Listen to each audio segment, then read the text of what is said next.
Peuple sénégalais, peuple africain, le gouvernement sénégalais vient de tenir une conférence de presse par le biais de la pute du système, par le biais de la pute des affaires étrangères, Aïssata Tall Sall, qui vient de déclarer la guerre. Allez, écoutez, il dit que les militaires sénégalais vont s'engager au Niger. Sénégalais, Sénégalaises, préparez-vous. Ouvrez les boutiques. Prenez les denrées de première nécessité. Allez ranger dans vos maisons. Cassez tous les magasins. Allez ranger dans vos maisons. Vous êtes sur le problème de Sonko. Macky Sall, le vassal français, le bâtard français, pour défendre les intérêts de la France, a déclaré la guerre à toute l'Afrique. Maintenant, vous, peuple malien, peuple burkinabé, peuple mauritanien,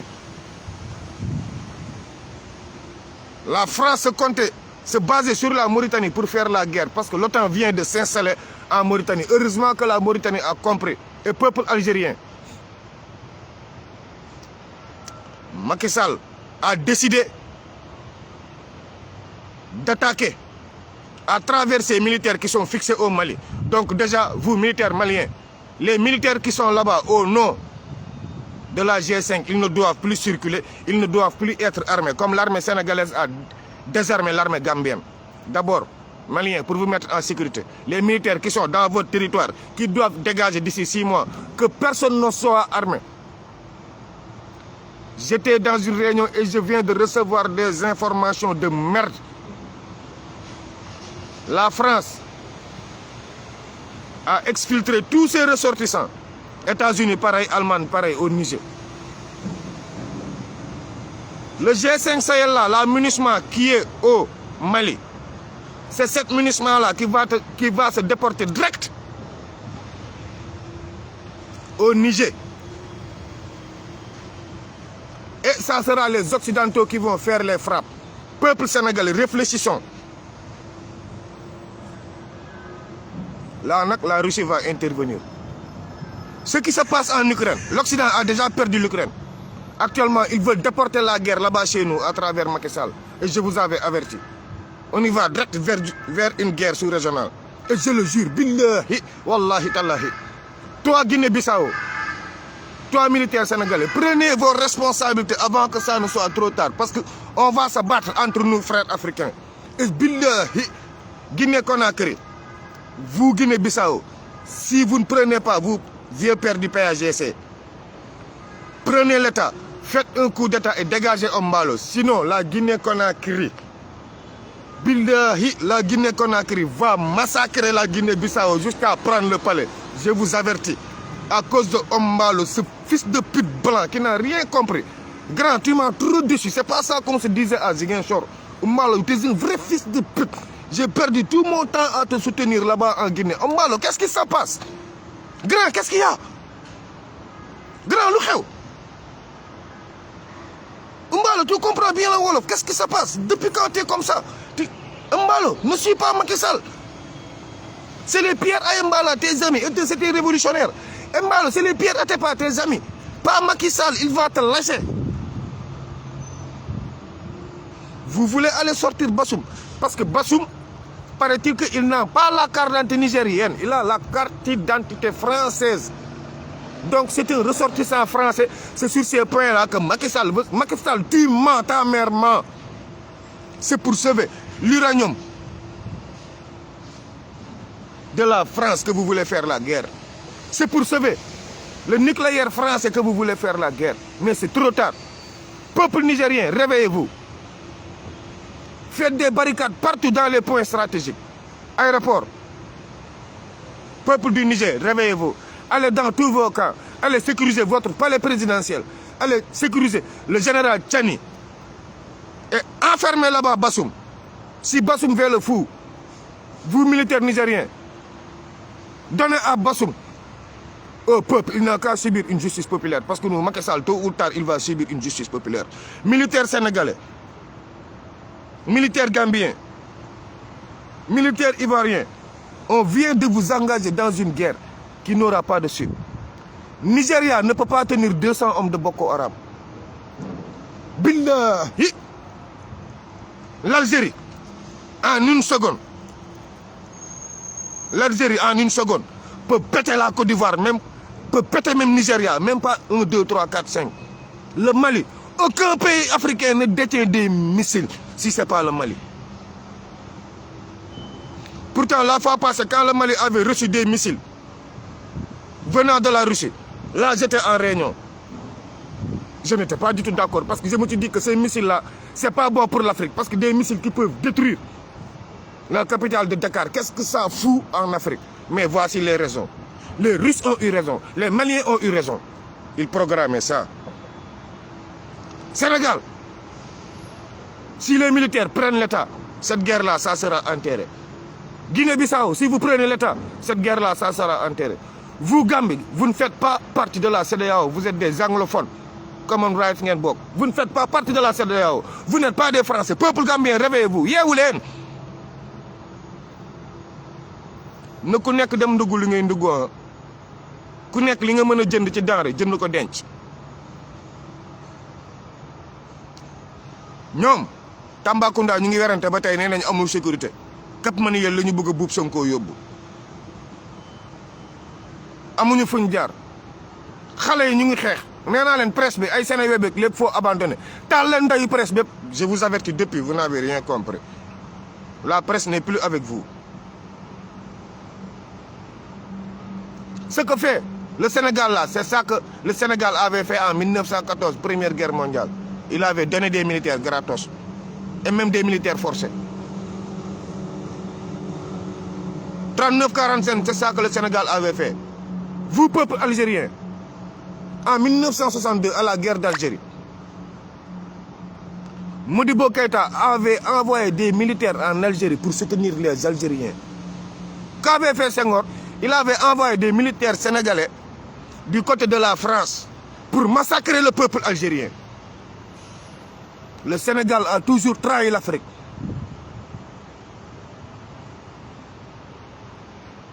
Sénégal, c'est le moment ou jamais de rentrer dans l'histoire. Là où le blanc a fait échec, il n'a pas pris le Mali, il n'a pas pris Niger, il n'a pas pris Guinée-Conakry, il n'avait pris qu'une seule ville, non, île de Sandiniéry. Le blanc a été obligé de passer par le Sénégal à Saint-Louis pour coloniser l'Afrique de l'Ouest. Le Sénégal a été toujours traître. Jeunesse, comprenez, même la population française sont avec vous, peuple sénégalais. C'est le système, c'est les imbéciles d'en haut qui ne sont pas avec nous. Et cette guerre-là, sortez manifester et dites non. On ne veut pas d'une guerre en Afrique. Eux, leur Ukraine a déjà pété, ils n'ont qu'à gérer leur Ukraine. Ils n'ont qu'à gérer ces bâtards d'Ukrainiens, des racistes, c'est des racistes. Je signe, je persiste. Ce n'est pas des Européens. Ils n'aiment pas les Noirs. Ukrainiens est extrêmement raciste. Je les fréquente ici. Je me suis bagarré avec eux, on s'est bagarré. C'est des lâches. Je veux la vérité. Et c'est Macron qui est en train de mener cette guerre à travers Macky Sall et cette pute de la République, Aïssata Tall Sall. Ce data bu ndaw bi sa petite lèvre yu rëy ndayam yi lang yi. Damal dagg nday sa petite lèvre yi jongu. Doomu caga bi sa data bu ndaw bi petite lèvre di katt ndayam yi. C'est une femme qui déclare la guerre.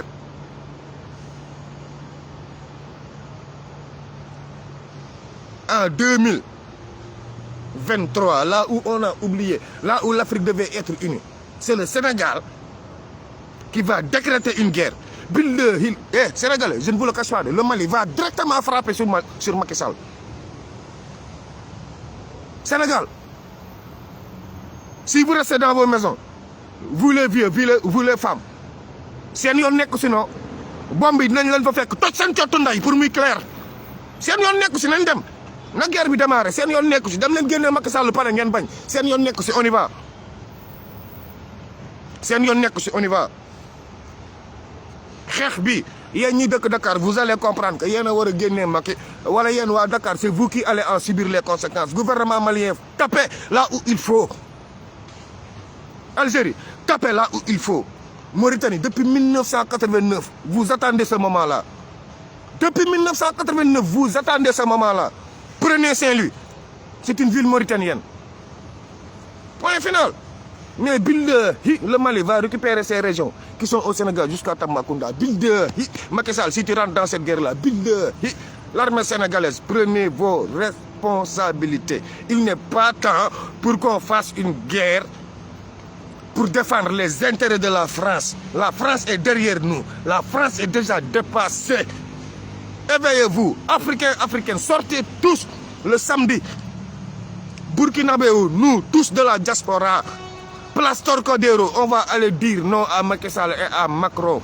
Quitte à ce qu'on pète tout à Paris, mais sortez. Cette guerre-là, on ne va pas le mener en Afrique, mais ici, chez eux, en Europe. C'est eux qui ont des problèmes, pas nous. Fils de pute. Combat, changez nos cartes, changez nos données. Il y a une diaspora, maman, il faut que nous japp ci PayPal yek rial yek yépp pour gars yi ndugg dugal seen kër yi boy yi xex ni ñu ngi ndugg dugal seen kër yi état de siège bu ñuy bañ diaspora bi ñoko mëna contourner Grand Yoff mbeur yu toj seen leufal nday ay bus climatisé lañ leen tégal jox leen 75000 yobbu leen Mbour ci ay hôtel ak restaurant nénañ leen hôtel yek auberge rek kañang camping yi nekk Mbour yépp na tak leufal ndayam wax nañ leen ko ba tay la jeunesse tal leen affaire yi mu jeex ku nekk dem non gars yi massacre bi commencé na metti on y va direct vers une guerre léegi nag yët naa yi wax nañu au Mali nag fexe leen ba bu leen commettre erreur faire des frappes avant de faire sortir les militaires. Tous les militaires sénégalais seront exécutés au Mali. Tous les militaires ivoiriens seront exécutés. La guerre comme à la guerre. La guerre, il ne doit pas avoir de pitié, comme c'est le Sénégal qui l'a décrété. Allez écouter la conférence de presse du gouvernement sénégalais. Yéen ñëpp da ngeen di jooy. Macky Sall yóbbu nañ si beneen guute te ñu ngi wax ak yéen ni leen Sonko bi prétexte la. Sonko c'est force occulte. Macky Sall dina leen Aïssata Tall Sall wax na leen ko xaaru sax ba semaine prochaine. Nee na leen militaires yi coup d'état yi ñuy def nii qu'est-ce que ça a servi dañ naan pour sécurité la mais c'est pour l'insécurité de la sous-région. loolu la Aïssata Tall Sall wax maanaam la CEDEAO va se battre contre le Mali contre le Burkina contre le Niger contre. Réveillez-vous. boo leen xamoon fu situation bi toll. Armée française ñu ngi déployé wu dugg Côte d'Ivoire di rallier Mali récupérer les armes des soldats des MINUSMA qui sont là-bas, l'armée malienne. Entourer toutes les positions MINUSMA, récupérer tout ce qui est armes. Parce que c'est sur ces hommes-là qu'ils comptent pour déstabiliser le Mali. C'est sur ces hommes-là qu'ils comptent pour déstabiliser le Burkina. Donc il faut agir avant de réagir. Armée malienne, peuple africain, partagez ça le plus rapidement possible parce que je n'avais pas le droit de partager cette information. Mais comme Aïssata Tall Sall est monté au créneau, que chacun s'assume. Si on nous met en prison, on s'assume.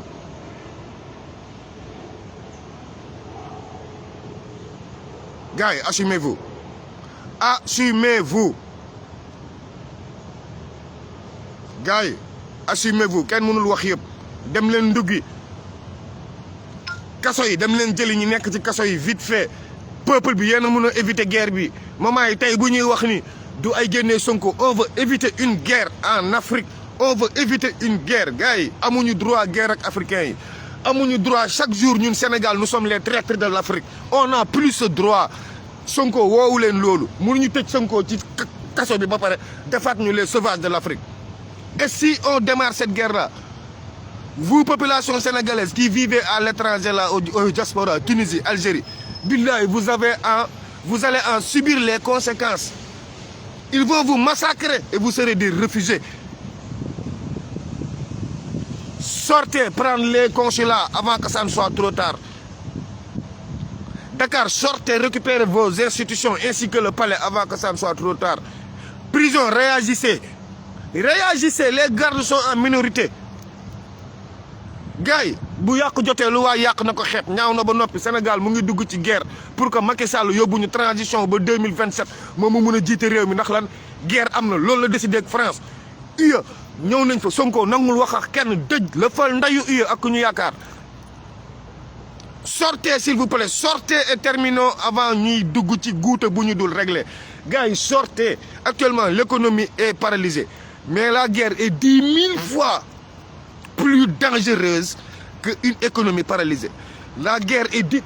Oh, xamulen luy guerre, vous ne savez pas ce que signifie la guerre. Vous pensez que vos commandos qui dansent là, c'est eux qui vont vous défendre. Hey, les commandos sénégalais, africains, je vous donne un secret. Demandez en Guinée-Bissau les armes qu'ils ont, qui sont les soldats qui ont fui, qui ont laissé là-bas les armes. À Ziguinchor, MFDC, tout doux, c'est tous les armes qu'on a. Quand ça pète, les commandos, ils fuient, ils restent leur position. On a récupéré combien de positions de commandos? Ça, c'est pas des militaires, c'est des danseurs. C'est pas eux là qui vont vous défendre. Nous, Ziguinchor, nous sommes ci àll bi xam nañu luy commando, xam nañu fuy metti. Zone para moo ëpp sécurité mais commando bu tàngee ba tàng dañuy daw ndeyam fecc la ñu xam. Seen 12-7 yeeg yëpp MFDC nungu ndeyam. Oto yi ngeen di gis MFDC commando lañ ko nungoo. Mais vous n'avez rien compris dem leen Guinée-Bissau ne beere marron xool dañ lay ree daw la ñu def wëqeet bàyyi fa nday armée yi 98 ñun xam nañ lu ñuy wax suñu waxee Sénégal Aïssata Tall Sall sa fecckat yi yéen ñu formé leen yéen la jeune formé leen ak ay jigéen seen taati neex yi ngeen nekk bango di fecc ko waŋ bu bali sifflé ñu toj seen lëfal nday bu leen dugg ci guerre bi prenez vos responsabilités vous avez des officiers minables des officiers bâtards des officiers yu ubbi seen lëfal nday ngeen am yéen les jeunes yu yët naa laa nag soit vous rentrez dans l'histoire à jamais, soit le Sénégal sera toujours le bâtard de l'Afrique. La Côte d'Ivoire sera toujours le pute de l'Afrique. Cameroun, c'est le pays le plus corrompu de l'Afrique. Il n'y a pas d'homme. Je signe, je persiste. Ces trois pays-là, Algérie, Cameroun, j'ai appris que c'est pour toi. Nous, on prépare pour la guerre, mais eux aussi, ils se sont partagés. Billahi. Les pays africains, là, ils se sont déjà partagés les pays qu'ils doivent frapper. Bon, je ne passe pas par la liste. Ils se sont déjà partagés les pays qu'ils doivent frapper. Mali, c'est le pays qui est dur. Mauritanie, c'est le pays qui est dur. Burkina, c'est le pays qui est dur. Qui est dur. Burkina, si la guerre là se déclenche, ils vont aller récupérer Alassane Ouattara et Blaise Compaoré. Ça, je vous le jure. Billahi wallahi talahi. Chacun a des objectifs. Yo, Macky Sall, tu seras arrêté par Assimi Goïta, par le régime malien là. Sous Boba, l'armée sénégalaise, sincèrement, nous nous dissoudre. Si l'armée sénégalaise s'engage sur cette guerre-là, on n'a qu'à dissoudre cette armée. Ils ne méritent plus leur tenue. Dem len sol nday seeni isri nak seeni béccio mo gën ngeen nan ay militaire bu fi fecc ñu toj sa lefal nday te mënolo Macky Sall dala gendarmerie bu fi fecc ñu ubbi sa lefal nday ndax entente na ngi di katta ndayam fente sañu len ko wax dara policiers yi commandant yi dak toj seen ciotu nday ndax yene chargé PV boy yi gaay ragal len yalla itakhula nekul li lañ len jangal école doomu lefal ndayam dem ñu former len massacrer seen nday ay politiciens di katante ñom ay góor seen biir di katt gel yi seen biir bureau yi di ray ay ñi tay ñom ñoy ñew di len deflo li Sénégal doomu ciotu ndem yi ngeen doon yeen la police nationale à partir de commandant vous qui chargez les PV vous les inspecteurs vous êtes des bâtards japp ngeen bo yeb tecc ci kasso bi allez assassiner les Farba Ngom les Bougazeli ils ne doivent plus survivre Moustapha Diakhaté quel que soit le prix à payer vous devez l'abattre boy bu ko ray même buñ la tejé ci kasso bi billahi on va te donner plus de 500 millions Moustapha Diakhaté on mise sur sa tête 500 millions. La jeunesse sénégalaise on mise sur la tête de Moustapha Diakhaté 500 millions. Boy bu ko ci ray lu leer la lay wax ñu jël ci la andi la nday Canada wutal la asile nga xapp ñu door la sa wécc nga xappi Moustapha Diakhaté sa tête est mise à prix. À tout prix nak la leen wax. Presse bu mu demati tok bala mo génn ci presse bi tok leen ci buntu presse bi tal leen ndayu presse bi. Assurez-vous que les journalistes là vont brûler à l'intérieur avec les éléments de APR. Fa la xex bi tollu. Xam nga fu xex bi tollu. Ngeen tok di suivre live gis Moustapha Diakhaté wala un gars de la paire ngeen dem buntu presse bobu tal ko jël ay xeer assurez-vous que ñom kenn du génn ñom ñu décédé ci biir fa la xeex bi tollu TFM buñ démé jakarlo membre APR tok bala émission bay jeex quel que soit alpha dugg leen nday Almadi taal ndayu TFM ñi def émission bi deewee foofu fa ngeen dollu ci xeex bi lu bokk ci islam bi amatuñu sax di wax ak ñoom ñuy wax taal la tak cocktail molotov rek mën na taal seen la fa nday wala feu d'artifice yi ngeen ni takk nday butéelu essence dajji leen nday station yi quincaillerie yi dulian gën a inflammable moo gën a inflammable ci àdduna dulian dajji leen nday quincaillerie yëpp wala ñoom ñu jox leen ndayu essence. La jeunesse, je vous lance un appel solennel. Cette guerre-là, c'est nous seuls qui pouvons la arrêter. L'Afrique n'a pas le droit d'aller en guerre. Les présidents bâtards qui travaillaient pour la France, on les a niqués. Donc ils n'ont qu'à niquer leur mère et leur race et sortir de l'Afrique. On a besoin des présidents africains et c'est sur ça que nous sommes. Nous sommes des Africains, nous sommes des Noirs avant tout. Soyez prêts pour le combat. Yen les mamans, les papas, dem len ndugg ji. Boutique yi yàlla la jeunesse bu boutique yi bañee ubbi bitiku koñ yeeg pël Fuuta yeeg naar yeeg sénégalais yëpp ci yem dajji leen nday boutique yëpp ravitailler koñ yi comme Macky Sall guerre la jëm dajji leen nday boutique yëpp ravitailler seen koñ marché Maam Jaar ak yooyu yëpp dajji leen ndayu lépp marché Njaare mag yëpp ravitailler seeni koñ à lekk ak naan Macky état de siège lay dem ba pare CEDEAO attaqué guerre te yéen xam naa ne kenn du nangu nday état de siège kenn du nangu état de siège. Battez-vous tant qu'il est encore temps. Diaspora foog ngeen jàpp ci combat bi grave ñii dañu génnee xaalis bu weex tàll commencé jël jeunes yi di leen def ci ay bus climatisé di leen rawale yóbbu Gambie pour ñu dem vacances moo tax ñu nit foog ñu def xaalis pour contourner leen am na jeunes yoo xam ne jëlee nañ leen ba Mbour fexewaat leen dugal leen Dakar pourtant yóbbu woon nañ leen ba Mbour ci benn hôtel ñun ci loolu lañ nekk. ñoom bu ñu leen yóbboo ba Mbour man damay yónnee xaalis foofu booy yi fexewaat jógewaat Mbour ñëw bokkaat ci combat bi booy kuñ ci jox 75000 déporté la Mbour demal dellu si. xam naa link bi saa boo leen yeggee Mbour link bi dinañ leen ñëw ne leen élément tel la ñu am nañ suñu nom de code ak lépp ni ñu koy defee bu ñu leen ne tel la rek man la direct dinañu ma woo boo leen yónnee seen carte d'identité fii comme d'habitude je vous envoie tout direct yow sa bopp laa koy envoyé fii li ma yor si carte d'identité bëri na bu leen dof ñu ngi ci combat bi. gars yi jàpp leen si PayPal yi Orange Money yi Western yi si ñëpp Macky Sall commencé la génnee xaalis bi di vider jeunesse bi yaa ngeen naan jeunes yi génnuñu mais moom mooy vider jeunesse bi di leen yóbbu vacances Gambie ak Mbour ak ci lieu touristique yi kon foog ñu xeex gars yi lu waay gën yàq na ko xeeb sinon Sénégal si beneen guuta ngeen jëm billaahi guuta Sonko bi dafa sedd lool ci lu ñu leen di pare dugal li ñu leen di pare dugal nii guuta Sonko dafa sedd guy te Macky da leen ci nar dugal ba pare ñëw toog France wala dem toog Dubaï je vous avertis yéen ñi naan sama yoon nekk yéen la Mauritanien di toj seen lëfal ndey yéen ñi faral Mansour Faye yéen ñi militaire yooyu Bango génn ndeyam jox leen ay mbokk doom ngeen taxaw di protéger Bango xam nga yéen Mauritanie jagal na leen te depuis 89 ñu ngi bëgg a ñàpp seen ndey mu ta leen pont Faidherbe bi la ñuy njëkk toj ndeyam tuddee ko pont Baba Diakhou Ba wala pont Alpha Mayoro pont Faidherbe la ñuy njëkk ubbi lëfal ndeyam Mauritanie ngi ñëw boo leen yëgoon lii daw su suuf ak Macky Sall la muy préparé région yi ñu séddoo pays africains yi dañoo séddoo ba pare billahi bu France jógee dóor benn missile Niger mooy Sénégal day tàkk jëppeet te di ngeen bëgg a génn lekk mu tëleen di ngeen bëgg a am courant mu tëleen di ngeen bëgg a téléphoner mu tëleen donc il est temps génn leen dem jëlal seen bopp réew mi ne France dégage il faut dégager seen police municipale nday il faut dégager la France d'abord quel que soit le prix à payer tey ragaluma de damay génn ak nday sama passeport man bu ma ci katt ndeyam damay génn ak sama passeport man noonu lay demee ndax moment bi ñibbisee ma gënal toog fii di souffrir je souffre trop ndax combat bi je souffre énormément je ne dors plus c'est la merde je souffre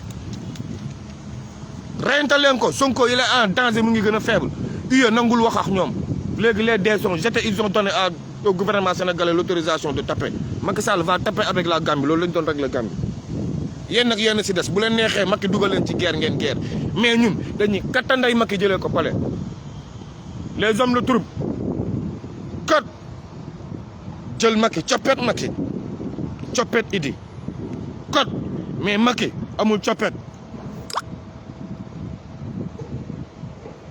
am na leneen lu am Macky nit ku ñuul mënatu la bëgg bul sonal sa bopp ba le passé bi mu leen ne dem nañ cimetière yaayam xaaral ma jox leen code bi ba pare pour wan leen man fan laay liggéeyee dafa am saayir ak baatin cimetière ndayam bële paas li mu leen ne am na lu ñu fa def ñoom dañ ko dem sulli gaaw defaraat ko Macky demaat nañ fa defaral nañ la sa yaay ba mu rafet dajale la yaxam yëpp jëndaatal ko perkaal bu bees tàq dugal fa pitbull bu amul bopp pitbull boobu dama jëli ko yaa ko moom sa pitbull la seeroon na lool mais dama jëli sa pitbull bi lii ñun yëg nañ ko bu yàgg sa yaay fi ko suul yow Macky Sall yow Aliou Sall li lay neewi noonu li la feebar noonu fi ñu suul seen ndey yéen ñaar bu leen ko suli jiwul kenn suli jiw ko si yéen ñaar dina am kuy dem xam ngeen bu baax fi may waxee code jàpp leen si combat bi def naa numéro yi def naa PayPal bi ñoom xam nañu fi may waxee suba dinaa si ñëwaat dem leen suli ji li ñu suul si maire bi dajalal nañ leen seen maire bi yow Marème Faye paas naa ko vidéo bi na leen ko wan Marème Faye paas naa ko vidéo bi ñuy dajale ak bi ñuy defar affaire bi yëpp teg ko ci na leen ko wan maire Casamance nag dugg si nañ Dakar Macky dégg nga lu ñu la waxam solo say tànk dem baalu Sonko wala ñu teg la si jàkk yóbbu la cimetière c'est à toi de choisir c'est à toi de choisir solal say tànk libéré Sonko baalu ko wala lu golo xam na bootee doomam jàpp leen si combat bi 06 la 05 59 96 00 je pense loolu la beneen bi sama bos la 77 517 29 09 boobu ay réa rek laa ci mën récupérer témoignage dama fàtte kayit bi mu ngi nii noo bi lañ ma ne bu mu ko dugal tuur yi rek laay daw ko mu toll nii bii léegi la